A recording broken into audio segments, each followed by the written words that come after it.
Hello student, તો મિત્રો ઈટીસીના last લેક્ચરની અંદર આપણે ડિસ્કસ કરતા હતા ડીસી સિરીઝ અને શન્ટ મોટરની લાક્ષણિકતા અને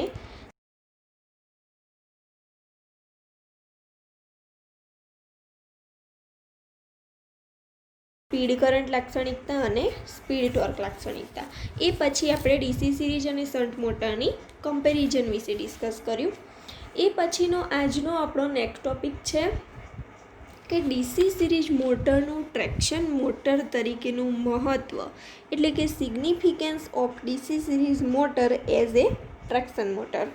તો મિત્રો, ડીસી સિરીઝ મોટરમાં ટ્રેક્શન મોટર માટેના ઈચ્છવા યોગ્ય લક્ષણોમાંથી સૌથી વધુ લક્ષણોનો સમાવેશ થાય છે, તેથી તે બીજી બધી મોટરોની સરખામણીમાં વધુ અનુકૂળ છે.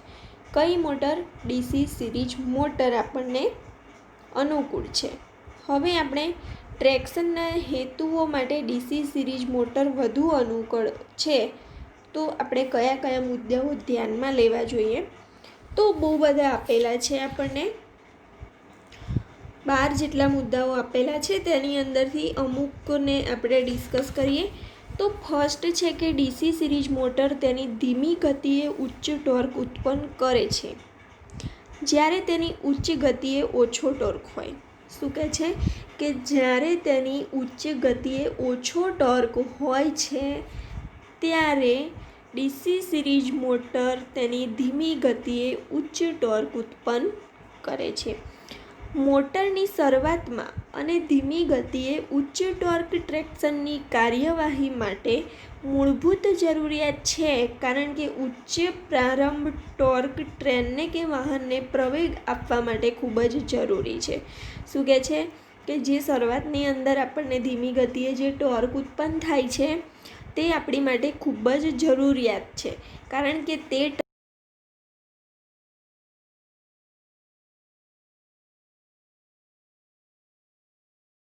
મોટરની સ્પીડ ટોર્ક અને સ્પીડ કરંટ લક્ષણો વધુ સ્ટીપ છે, જેથી કરીને જ્યારે મોટરો સમાંતર પરિચાલન કરતી હોય છે, ત્યારે જુદા જુદા ડ્રાઇવિંગ વ્હીલનો અસમાન ઘસારો થવાથી ગતિમાં તફાવત ઉત્પન્ન થતો હોય છે. તેથી ઉત્પન્ન થતો ટોર્ક અને દરેક મોટરે લીધેલ કરંટમાં બહુ તફાવત રહેતો નથી.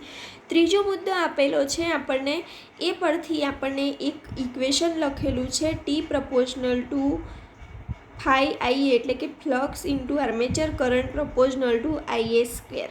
એટલે કે ફ્લક્સ ઇન આર્મેચર કરંટ બંને ટોર્કની સમાંતરમાં હોય છે. ઠીક છે, એટલે કે આપણે એવું કહી શકીએ કે વોલ્ટેજની વધઘટ મોટરની ગતિ અને તેની કાર્યક્ષમતા પર પણ અસર કરતી હોય છે. ઠીક છે. નેક્સ્ટ આપણે જોઈએ કે ડીસી સિરીઝ મોટરનો સ્વરાહત, એટલે કે સેલ્ફ રિલાઇવિંગ પ્રોપરલી. તો તેના જે બધા ગુણ છે તેને આપણે કઈ રીતે કરીએ? તો આપણને આપેલું છે horse power output પ્રપોઝનલ two torque into speed. પરંતુ મિત્રો, આપણને ડીસી સિરીઝ મોટર માટે આપણને ખબર છે કે speed proportional to voltage by armature current. તો આપણે સ્પીડની જગ્યા પર આપણે લખી શકીએ વોલ્ટેજ અપન આઈએ. તો આપણે લખીએ HP proportional to T into V by આઈએ.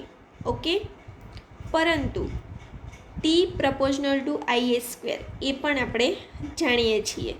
ઠીક છે, તો આપણે જે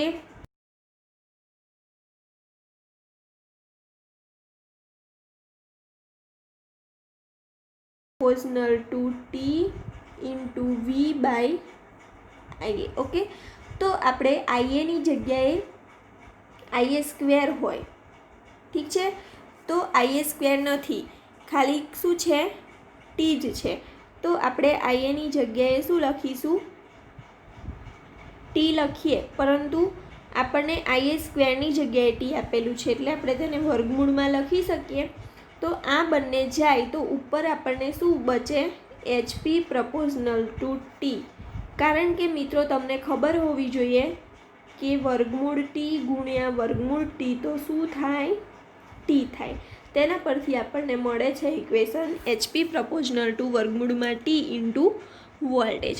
તો આ જે સૂત્ર મળ્યું તેના પરથી આપણે એમ કહી શકાય કે ટોર્કના આપેલા વધારા સામે HP આઉટપુટનો વધારો એટલો બધો હોતો નથી, તેથી સિરીઝ મોટર થોડે ઘણે અંશે સ્વરાહતનો ગુણ ધરાવે છે. ઠીક છે. નેક્સ્ટ છે આપણું DC સિરીઝ મોટરનો કોમ્યુટેટિંગ ગુણધર્મ પણ ખૂબ જ સારો છે, કારણ કે ઉચ્ચ લોડ ટોર્કના વધારાના હિસાબે થતો કરંટનો વધારો તેની આર્મેચરની ગતિમાં ઘટાડો કરે છે, જેથી કોમ્યુટેશનમાં થતી કોઇલમાં ઉત્પાદિત થતા EMFમાં ઘટાડો થશે. શું કહે છે? તેની આર્મેચર ગતિમાં ઘટાડો થાય તો તેની ઉત્પાદિત થતા EMFમાં પણ ઘટાડો થશે. ઠીક છે. નેક્સ્ટ આપણને આપ્યું છે DC સિરીઝ મોટર માટે ગતિ નિયંત્રણ આ નીચે આપેલી પદ્ધતિઓથી કરી શકાય છે. તો કઈ કઈ પદ્ધતિઓ છે? ફિલ્ડ કરંટ નિયંત્રણ પદ્ધતિ. તેની અંદર પણ 3 પાર્ટ છે: ફિલ્ડ ડાયવર્ટ,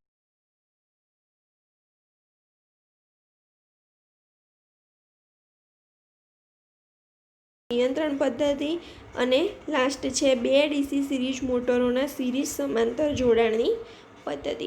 તો મિત્રો, આ જો તમને ક્વેશ્ચન પૂછાય તો તમે આની અંદર બહુ બધા મુદ્દા આપેલા છે, તો મિનિમમ 4 માર્ક્સની અંદર પૂછાય તો તમે 8 મુદ્દા લખો ને તો બી ચાલી જાય. ઠીક છે.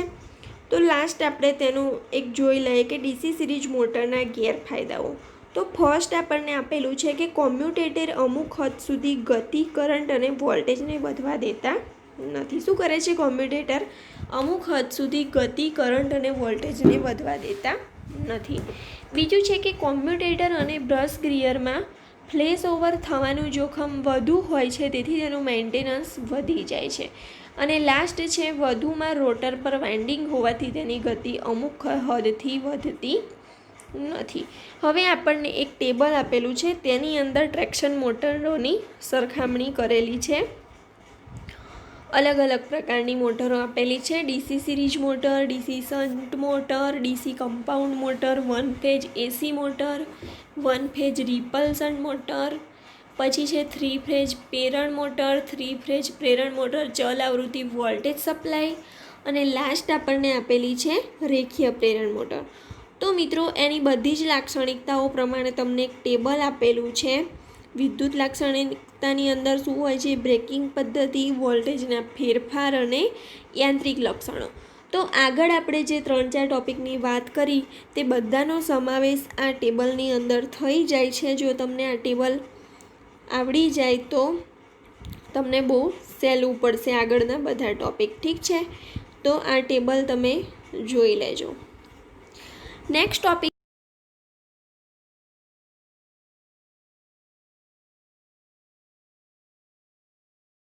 ટ્રેક્શન માટે AC single phase series motor, બીજી છે AC single phase repulsion motor, 3 phase પ્રેરણ મોટર અને લિનિયર પ્રેરણ મોટર. તો સૌપ્રથમ આપણે સ્ટાર્ટ કરીએ. એક પ્રાવસ્થા AC સિરીઝ મોટર એટલે કે સિંગલ ફેઝ AC સિરીઝ મોટરની રૈખિક આકૃતિ આપણને આપેલી છે. ઠીક છે. તો શું દર્શાવ્યું છે આકૃતિમાં? આપણને આર્મેચર સાથે મુખ્ય ફિલ્ડ વાઇન્ડિંગ શું છે? આર્મેચરની સાથે મુખ્ય ફિલ્ડ વાઇન્ડિંગ કનેક્ટ કરેલું છે. પછી છે સમકારી ફિલ્ડ વાઇન્ડિંગ એટલે કે કમ્પેન્સેટિંગ ફિલ્ડ વાઇન્ડિંગ અને મેઇન ફિલ્ડ વાઇન્ડિંગ એ બંને આર્મેચર સાથે કનેક્ટ કરેલા છે. કેવી રીતે કનેક્ટ કરેલા છે? સિરીઝમાં કનેક્ટ કરેલા છે, જે તમે આકૃતિની અંદર જોઈ શકો છો. ઓકે. તો આર્મેચર સાથે મેઇન ફિલ્ડ વાઇન્ડિંગ અને કમ્પેન્સેટિંગ ફિલ્ડ વાઇન્ડિંગ સિરીઝમાં જોડાયેલા છે. તો ફિલ્ડ વાઇન્ડિંગ આ સહાયક ફિલ્ડ વાઇન્ડિંગ પર નબળા પાવર ફેક્ટરના કારણે બ્રશ ઉપર સ્પાર્કિંગની અસર ઓછી કરી તેને નુકસાન થતું અટકાવવા માટેનો છે. કયું વાઇન્ડિંગ? Main winding. પછી છે કે AC સપ્લાયના લીધે ફિલ્ડ ફ્લક્સ અને આર્મેચર કરંટની દિશા અને તેની કિંમત વારાફરતી બદલાતી રહે છે. કોના કારણે? એસી સપ્લાયના લીધે. પછી છે કે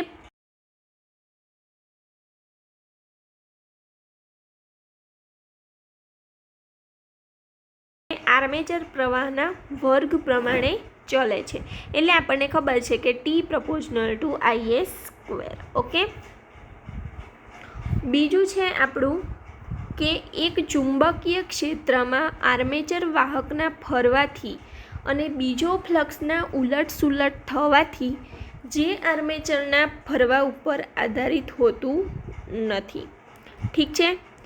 તો જેથી તેમાં ઉત્પન્ન થતું ફ્લક્સ આર્મેચર પ્રવાહથી ઉત્પન્ન થતા ફ્લક્સની વિરુદ્ધ દિશામાં હોય. તો મિત્રો આપણને ખબર છે મોટરના પ્રારંભમાં સ્ટાર્ટ કરતી વખતે ટ્રાન્સફોર્મર EMFનો સામનો કરવાની કોઈ વ્યવસ્થા આપણે પડતી નથી, કારણ કે જ્યારે ફ્લક્સ ઉત્પન્ન થાય ત્યારે જ આપણને EMF મળતો હોય છે એટલા માટે. ઠીક છે.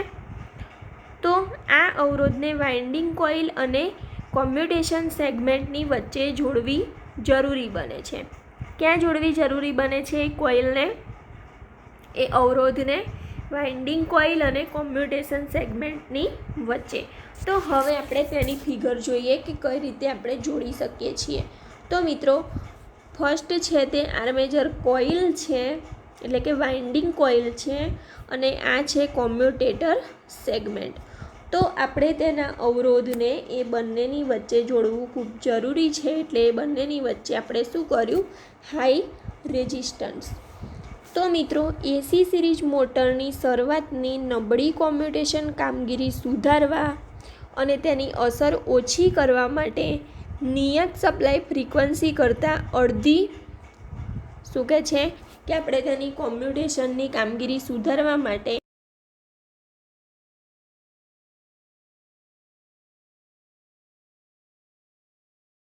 અથવા 1/3 જેટલી ઓછી કરવામાં આવે છે, જેથી કરીને આપણને ઇફિશિયન્સી કેવી મળે છે?